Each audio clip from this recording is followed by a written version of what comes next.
Friends, welcome to life style with Maheswari. ஒரே மாதிரி முட்டை சாப்பிட்டு போர் அடித்தவங்களுக்காக ஒரு டிஃப்ரெண்ட்டான ஸ்டைலில் உடச்சி ஊற்றின முட்டை மசாலா எப்படி செய்யுதுன்றதை பார்க்கலாம். இது செம்ம டேஸ்ட்டாக இருக்கும். எங்கள் அத்தை செஞ்சு கொடுத்தாங்க, அவ்வளோ டேஸ்ட்டாக இருந்துச்சு. வெறும் கிளி போட்ட சாம்பார், வெங்காயம் சாம்பார் சொல்லுவாங்களா, அது கூட சாப்பிட்றதுக்கு அட்டகாசமான டேஸ்ட்டில் இருந்துச்சு. இது சப்பாத்தி கூட சாப்பிட்லாம். கீரை கடையல் சாம்பார் இது கூடலாம் சாப்பிட்றதுக்கு ரொம்பவே நல்லாயிருக்கும். ஃபஸ்ட்டு ஒரு ஸ்பூன் சோம்பை நல்லா தட்டிடுங்க. அடுத்தது பார்த்திங்கன்னா இஞ்சியும் தட்டி எடுத்துக்கோங்க, நல்லா ஒரு பெரிய பீஸாக. கடாயில் 5 ஸ்பூன் எண்ணெய் சேருங்க. எண்ணெய் சூடானதுக்கப்புறமா கடுகு சேருங்க. கடுகு உளுந்து பொரிஞ்சதுக்கப்புறமா வெங்காயம் சேர்த்துக்கோங்க. இதில் நிறைய வெங்காயம் சேர்க்கணும். நீங்கள் பார்த்தீங்கன்னா ஒரு 10 முட்டை சேர்க்க போகிறீங்கன்னா ஒரு பெரிய வெங்காயமாக ஒரு 5 வெங்காயத்தை நல்லா சிறுவை கட் பண்ணிவிட்டு சேர்த்துருங்க.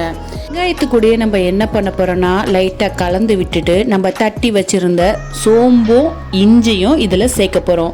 இதை சேர்த்த உடனே ஒரு முழு பூண்டை தோல் உரித்து வச்சுருக்கேன், அந்த பூண்டையும் தட்டிட்டு ஒன்று பாதியமாக தட்டுங்க, அப்போ தான் டேஸ்ட் நல்லாயிருக்கும். தட்டிட்டு அதையும் சேர்த்து மொத்தமாக இதை நல்லா வதக்க போகிறோம். இது கலர் நல்லா மாறி வர அளவுக்கு நம்ம வதக்க போகிறோம்.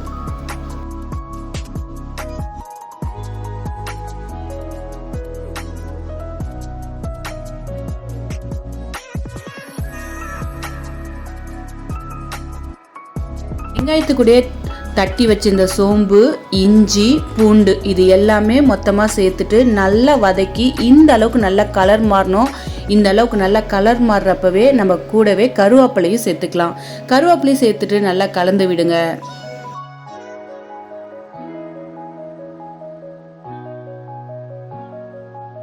வெங்காயம் எந்த அளவுக்கு கலர் மாறி இருக்குன்னு பார்த்தீங்களா தெரியும். இது இன்னும் வதங்கிறதுக்கு நம்ம இந்த முட்டை மசாலாவுக்கு தேவையான அளவுக்கு உப்பையும் சேர்த்துருவோம். அதே மாதிரி ஒரு ஸ்பூன் அளவுக்கு மஞ்சத்தூளையும் சேர்த்துட்டு நல்லா வதக்கிக்கலாம்.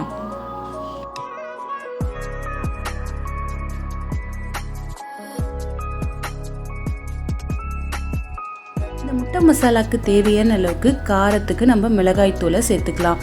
நாங்கள் சேர்த்துக்கிறது பார்த்தீங்கன்னா குழம்பு மிளகாய் தூள் தான் சேர்த்துருக்கோம். மிளகாய் தூளும் சேர்த்துட்டு நல்லா வதக்கி விடுங்க.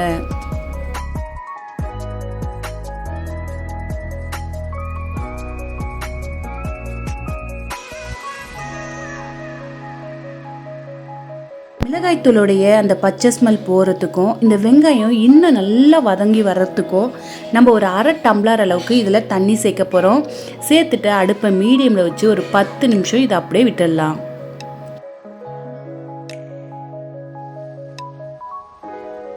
இப்போ ஒரு 10 நிமிஷத்துக்கு அப்புறம் தண்ணி எல்லாமே நல்லா ட்ரை ஆகி நம்ம சேர்த்த எண்ணெய் எல்லாம் மேலே சுற்றி வரும் பாருங்கள். இப்போ நம்ம முட்டையை இதில் உடச்சி சேர்க்க போகிறோம். நான் சொன்ன மாதிரி தான், நீங்கள் 10 முட்டை சேர்க்கிறதா இருந்தால் ஒரு 5 வெங்காயத்தை சிறுவை கட் பண்ணி அதை வதக்க போகிறோம். நீங்கள் முட்டை அதிகமாக சேர்க்க போகிறீங்கன்னா அதுக்கேற்ற மாதிரி வெங்காயத்துடைய அளவையும் அதிகப்படுத்திக்கோங்க.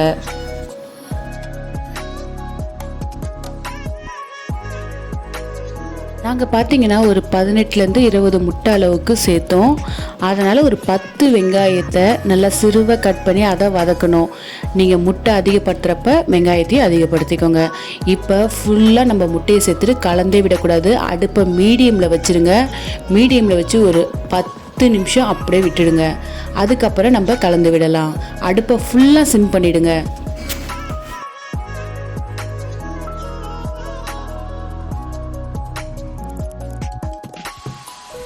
முட்டை நிறைய சேர்க்குற மாதிரி இருந்தீங்கன்னா வானல் இன்னும் கொஞ்சம் பெரிய வானலாக பார்த்து எடுத்துக்கோங்க. அப்போ தான் கலர்றதுக்கு ஈஸியாக இருக்கும்.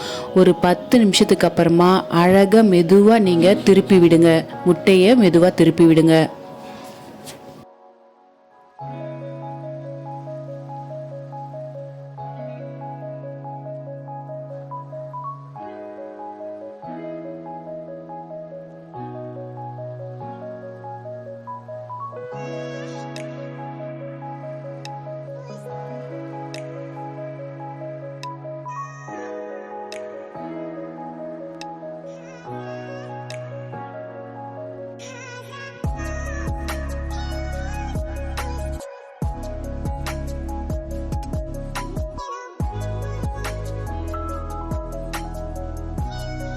இந்த அளவுக்கு நல்லா கலந்து விட்டதுக்கு அப்புறமா இதில் நம்ம ஒரு கைப்பிடி அளவுக்கு கொத்தமல்லியை சேர்க்க போகிறோம். கொத்தமல்லியை நல்லா சிறுவை கட் பண்ண கொத்தமல்லியை இதில் சேர்த்துக்கோங்க, ஒரு கைப்பிடி அளவுக்கு. அப்போ தான் டேஸ்ட்டு இன்னும் ரொம்பவே சூப்பராக இருக்கும். கொத்தமல்லியை சேர்த்துட்டு நல்லா கலந்து விட்டிங்கன்னா அட்டகாசமான டேஸ்ட்டில் ஒரு டிஃப்ரெண்ட்டான ஸ்டைலில் எங்கள் அத்தை எங்களுக்கு செஞ்சு கொடுத்த உடச்சி ஊற்றின முட்டை மசாலா ரெடி. இதை கண்டிப்பாக நீங்களும் ட்ரை பண்ணி பார்த்துட்டு எப்படி இருந்துச்சுன்னு மறக்காமல் கமெண்ட் பாக்ஸில் கமெண்ட் பண்ணுங்கள். டிஃப்ரெண்ட்டாக முட்டை செஞ்சு சாப்பிட்ணும், ஒரே மாதிரி செஞ்சு சாப்பிட்டு போர் அடித்தவங்களுக்கு இதை கண்டிப்பாக ட்ரை பண்ணி பாருங்கள். நீங்கள் ட்ரை பண்ணி பார்த்துட்டு எப்படி இருந்துச்சுன்னு மறக்காமல் கமெண்ட் பண்ணுங்கள். இந்த வீடியோ உங்களுக்கு பிடிச்சிருந்தா மறக்காமல் லைஃப் ஸ்டைல் வித் மகேஸ்வரியை சப்போர்ட் பண்ணுங்கள், கமெண்ட் பண்ணுங்கள், லைக் பண்ணுங்கள். பக்கத்தில் இருக்க பெல் ஐக்கானை மறக்காமல் கிளிக் பண்ணுங்கள். அப்போ தான் டெய்லி போகிற வீடியோ உங்களுக்கு நோட்டிஃபிகேஷனில் வரும். மறக்காமல் இந்த வீடியோ உங்கள் ஃப்ரெண்ட் அண்ட் ஃபேமிலிக்கு ஷேர் பண்ணுங்கள்.